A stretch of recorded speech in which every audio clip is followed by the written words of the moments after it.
Thanksgiving at the Harrison household was always an exercise in humiliation. Every year, my family gathered to compare achievements, measure successes, and remind me of my apparent failures.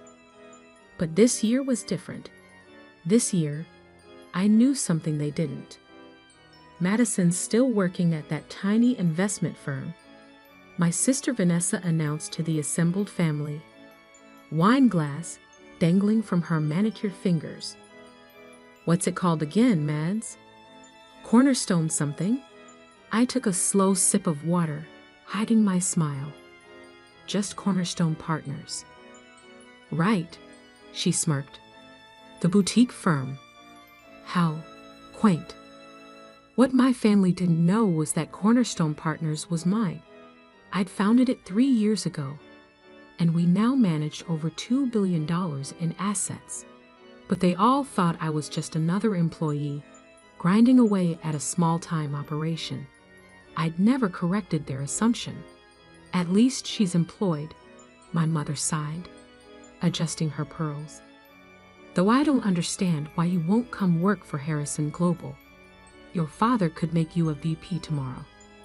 Ah, Harrison Global, the family company, my father's pride and joy, built over 30 years into a respectable mid-sized investment firm. They handled about $500 million in assets, a quarter of what Cornerstone managed. But they didn't know that. "I'm happy where I am, Mom." "Happy?"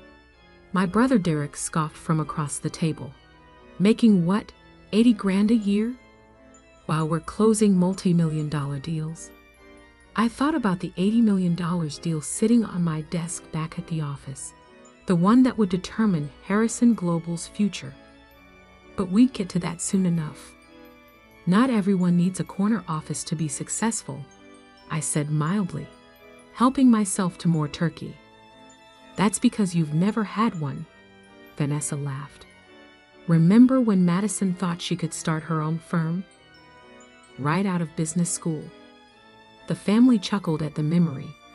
3 years ago, fresh from my MBA at Wharton, I'd announced my intention to strike out on my own. Their reaction had been immediate and brutal. "You'll never succeed," Dad had declared. "You don't have the killer instinct. No connections. No real experience. You'll crawl back within 6 months." Instead, I'd done something they never expected. I'd succeeded, quietly, efficiently, and completely under their radar. "How is Dad's big merger going?" I asked, changing the subject. "The one with Summit Technologies?" Derek preened. "Biggest deal in Harrison Global's history, $80 million. Once it closes next month, we'll be playing in the big leagues." I nodded, thinking about the thick folder of documents in my office safe, the ones that would determine whether that merger lived or died. "Speaking of business," my father spoke up, "Madison, this stubborn independence of yours has gone on long enough. Harrison Global is family. We take care of our own." I met his eyes across the table. "Do we, Dad? Is that what we do?" He frowned at my tone. "What's that supposed to mean?" "Nothing." I smiled, just remembering how supportive everyone was when I wanted to start my own firm. "Oh, not this again." Vanessa rolled her eyes. "We were trying to protect you from failure. You should be grateful." "Grateful?" I set down my fork. "For what? The constant criticism? The undermining? The bets you all made on how quickly I'd fail? Now, Madison," my mother started, but I wasn't finished. "Did you know I heard you all at that Christmas party 3 years ago, laughing about how I'd never make it, betting on whether I'd last 3 months or 6? The table fell silent. Even Derek had the grace to look uncomfortable. "That was a long time ago," Dad said gruffly. "We were concerned about you." "No, you were concerned about appearances, about what people would say if a Harrison failed publicly." I stood up. Thank you for dinner, Mom. I have an early meeting tomorrow. With your little investment firm? Vanessa couldn't resist one last dig. Any big deals coming up? I paused at the door, thinking about the Summit Technologies merger documents, about how Harrison Global's future rested on my signature. You never know, I said softly. Business is full of surprises. The next morning, in my actual office, a corner suite on the top floor of downtown's most prestigious building, I reviewed the merger paperwork again. Harrison Global needed this deal. They'd leveraged everything on it, betting the firm's future on this one massive acquisition. What they didn't know was that Summit Technologies was one of Cornerstone's key clients. Any major moves required my approval. Ms. Harrison. My assistant Sophie appeared at the door. Your 9 a.m. is here. The Summit Technologies board. I straightened my Armani blazer, not that my family would recognize the subtle tailoring. They still thought I shopped at department stores. Send them in. The Summit board filed in, led by their CEO, James Morton. He smiled when he saw me. One of the few people who knew the true scope of my success. Madison, he shook my hand warmly. Always a pleasure. Though I suspect this meeting won't be pleasant for everyone involved. The Harrison Global merger? I sat down behind my desk. No, I expect not. They have no idea, do they? He settled into one of the leather chairs. That their crucial deal requires their failure daughter's approval. I pulled out the merger documents. They're about to find out. James leaned forward. You know, they approached us 6 months ago, so confident. Your brother especially practically guaranteed the deal was done. When I mentioned we had other advisors, they didn't even ask who. Derek never was big on due diligence. I started reviewing the terms. They're offering $80 million. And it's worth at least $120. I set down the papers. They're trying to underpay by $40 million, James. I can't let that happen to one of our clients. He nodded. I assumed you'd say that. What's our next move? I picked up my phone. Sophie, please call Harrison Global. Tell them we need an emergency meeting about the Summit Technologies merger. Today. Playing your hand? James asked. Time to show my cards. I looked out at the city skyline, the same view my father had always bragged about from his office, though mine was 10 floors higher. They wanted me to join the family business. They just didn't expect it would happen like this. An hour later, Sophie's voice came through the intercom. Harrison Global executives are here. Your father, brother, and sister. I straightened the merger documents on my desk. Send them in. The door opened, and I watched their expressions shift from confusion to shock as they took in my office. The view, the furniture, the clear trappings of serious success. Madison? My father stopped short. What? What is this? This, I gestured around. This is Cornerstone Partners, my investment firm. The one you said would never succeed. Derek's face had gone pale. You own Cornerstone. Founded it. Built it. Turned it into one of the most successful private investment firms in the city. I smiled. And as it happens, Summit Technologies is one of our most valued clients.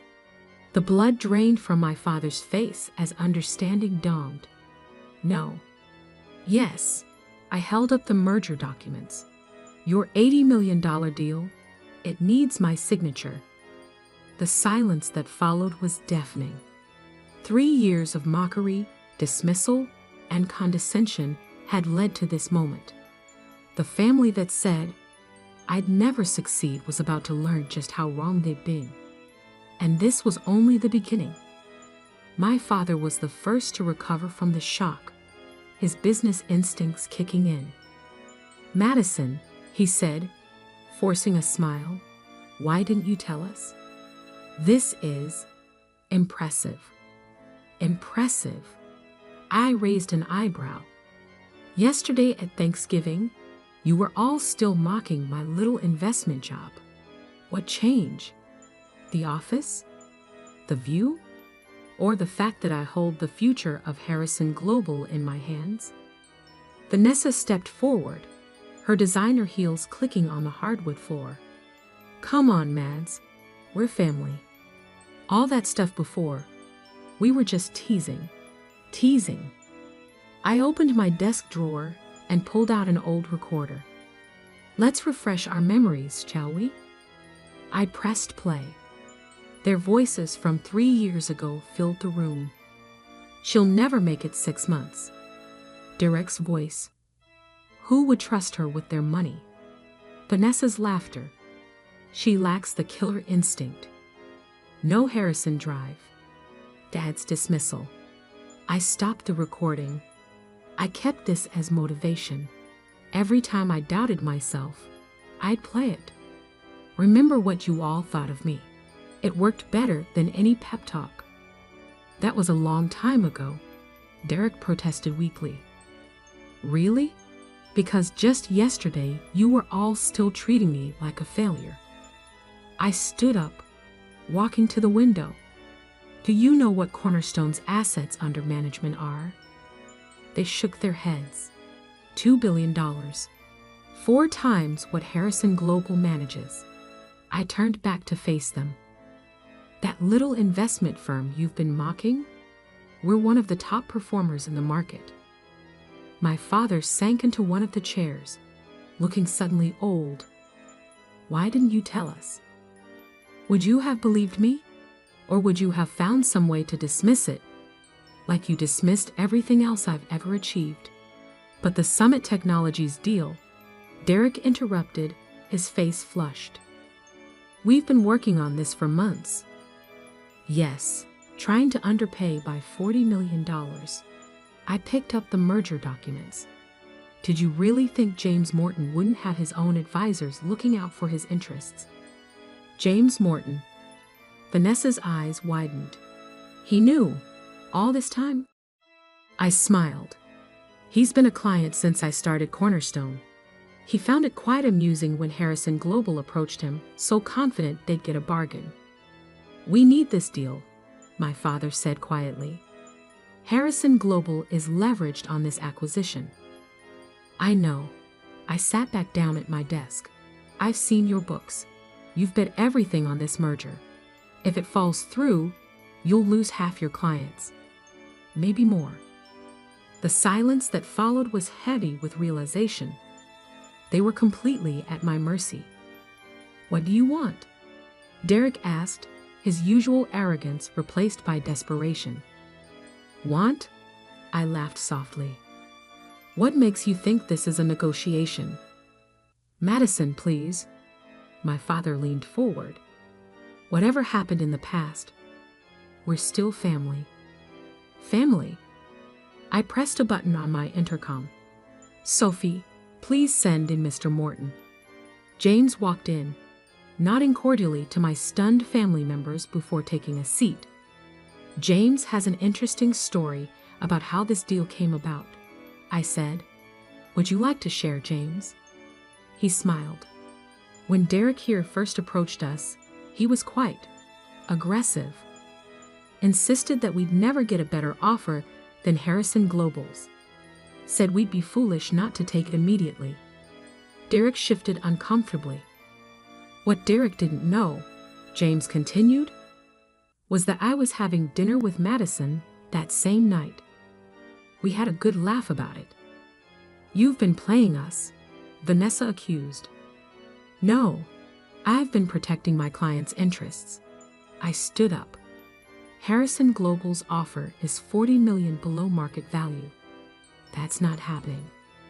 "We can't go higher," my father said. "The financing won't allow it." "I know." I pressed another button on my intercom. "Sophie, send in the Cornerstone proposal." My assistant entered with another set of documents, distributing them to everyone in the room. "What's this?" Derek asked, flipping through the pages. "A counteroffer," I said. "Cornerstone Partners will finance the additional $40 million in exchange for a 30% stake in Harrison Global." The explosion was immediate. "Absolutely not," Derek shouted. "Out of the question," Vanessa snapped. But my father was silent, reading through the terms carefully. He understood what they didn't. This was their only way out. "If you refuse," I said calmly, "I'll have to advise James to decline Harrison Global's offer. His fiduciary duties require him to seek full market value. Your over-leveraged position becomes public knowledge. Your clients start pulling out. You destroy your own family's company." Vanessa asked incredulously. "You mean like how you tried to destroy my dreams of starting my own firm?" I met her eyes. "The difference is, I'm offering you a lifeline. You just have to swallow your pride and take it." James cleared his throat. "For what it's worth, I think it's a fair offer. Harrison Global gets their merger, Summit Technologies gets fair value, and Cornerstone adds another solid investment to its portfolio." My father finally looked up from the documents. "We'd still maintain controlling interest. 70% stays with the family," I confirmed, "though Cornerstone would require board representation." "Meaning you," Derek said bitterly. "Meaning I attend the meetings you never thought I was good enough for." I smiled. Ironic, isn't it? The room fell silent as they absorbed the reality of their situation. Everything they'd mocked, my independence, my ambition, my business acumen, had led to this moment. "We need time to discuss this," my father finally said. "You have 1 hour," I replied. "After that, I advised James to decline Harrison Global's offer and seek other buyers." They filed out, leaving me alone with James. "That was quite a show," he said admiringly. "Though I suspect this is just the beginning." I nodded, looking out at the city below. They thought they were teaching me a lesson all those years ago. They never realized they were giving me the motivation to surpass them all. The next hour would change everything. The family that had dismissed me was about to become my business partners, whether they liked it or not. And I had a feeling they really wouldn't like what came next. Exactly 1 hour later, my family returned to my office. Their faces told the story before they spoke. They'd realized they had no choice. "We accept your terms," my father said, each word seeming to cause him physical pain. I didn't smile. Instead, I pulled out the final contracts, already prepared. "Sign here and here," initial each page. As they signed, I thought about the journey that had led to this moment. 3 years of working in silence, building something that couldn't dismiss or diminish. 3 years of listening to their mockery, while knowing that someday, everything would change. "One more thing," I said as they finished signing. "I want the Harrison family estate." My mother, who had been silent until now, gasped. "The house? But that's been in the family for generations." "Exactly." I met my father's eyes. "The house where you told me I'd never succeed. Where you made bets on my failure. I think it's fitting that it becomes mine. Don't you?" "That's spite," Derek spat. "Pure spite." "No," I corrected him. "That's business. The Harrison way, remember? Take what you want and never show weakness. Isn't that what you taught me?" My father's hand trembled as he signed the transfer deed for the house.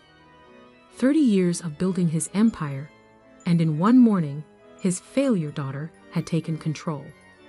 "The board meets next Tuesday," I said, gathering the signed documents. "I'll expect full financial reports and operational details before then." "You're really going to do this?" Vanessa asked, Join the board of the company you refuse to work for. I smiled. Oh, I'm not joining the board. I'm chairing it. The silence that followed was deafening. As Cornerstone's managing partner, and now Harrison Global's largest individual shareholder, I'll be taking over as chairman of the board. I handed them each a folder. Here's my plan for restructuring the company. We'll be making some changes. Derek flipped through the documents, his face growing redder by the page. This is a complete overhaul. You can't just come in and... I can and I will. I cut him off. Harrison Global has been underperforming for years. Your management style is outdated. Your investment strategies are conservative to the point of stagnation. And your corporate culture is toxic. How dare you? My father started, but I held up my hand. Your return on investment is half the industry average.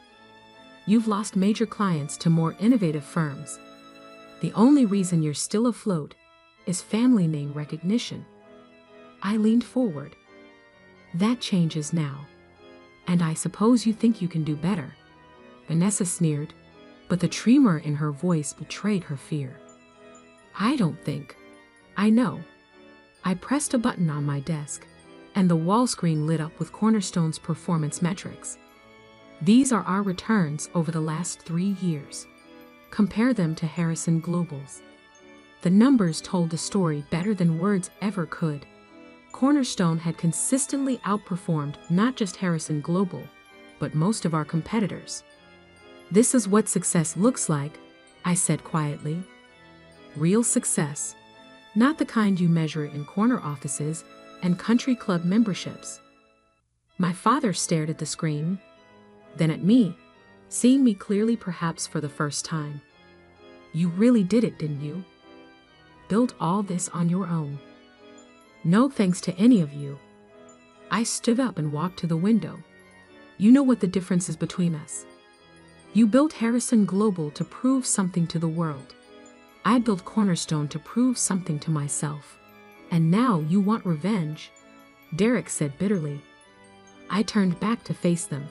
If I wanted revenge, I'd dismantle Harrison Global piece by piece. Instead, I'm going to save it. Transform it. Make it better than it ever was under your leadership. Why? My mother asked softly. Because unlike you, I understand that success isn't about destroying others to elevate yourself. It's about creating something meaningful. I pressed my intercom. Sophie, please send in the executive team. The doors opened, and 6 people entered. Cornerstone's top executives, each an expert in their field.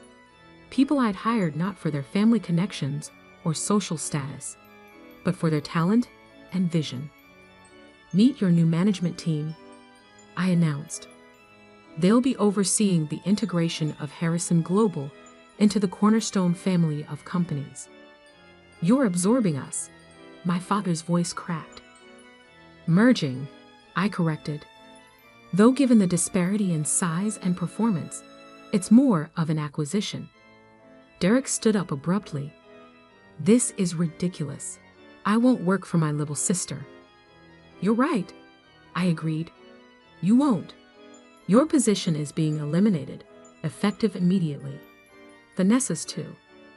They stared at me in shock. You can't fire us, Vanessa protested. We're family. Exactly what you told me 3 years ago when I wanted to start my own firm. Funny how that works both ways now.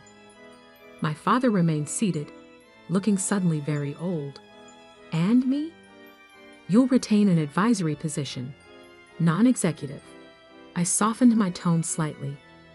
You built something significant, Dad, but you let pride and arrogance blind you to its flaws, and to my potential. He nodded slowly, decades of certainty crumbling around him.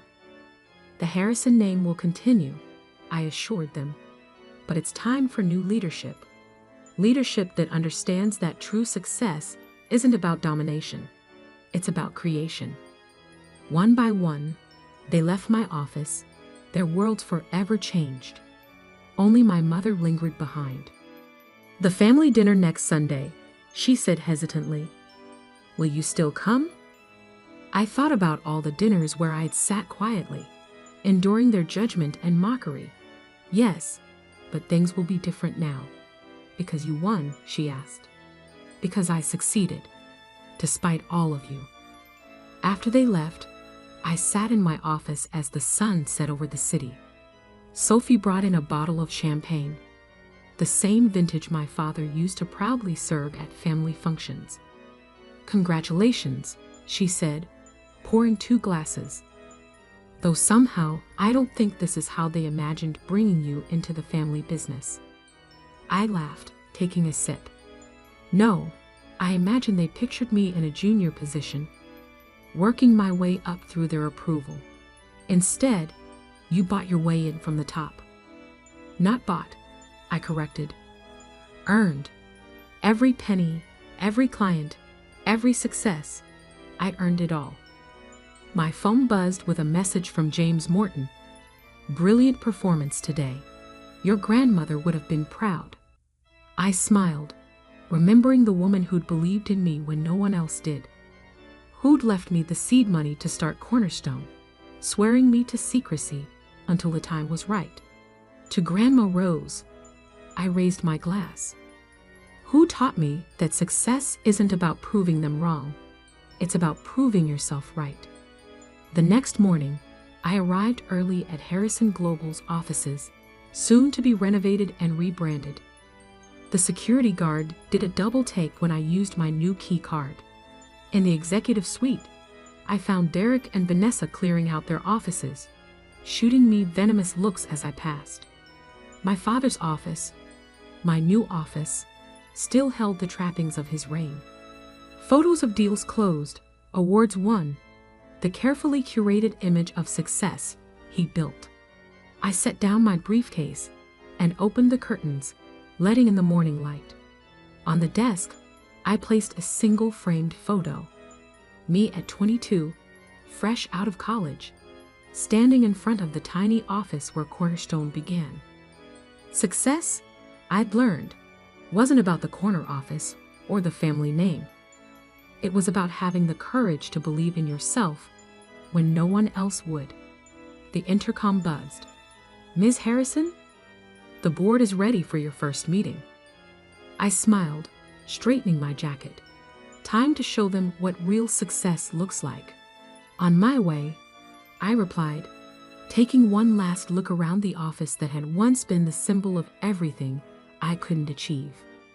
Now it was just another room in my growing empire, an empire built not on family connections or inherited privilege, but on determination, vision, and the burning desire to prove that success comes in many forms.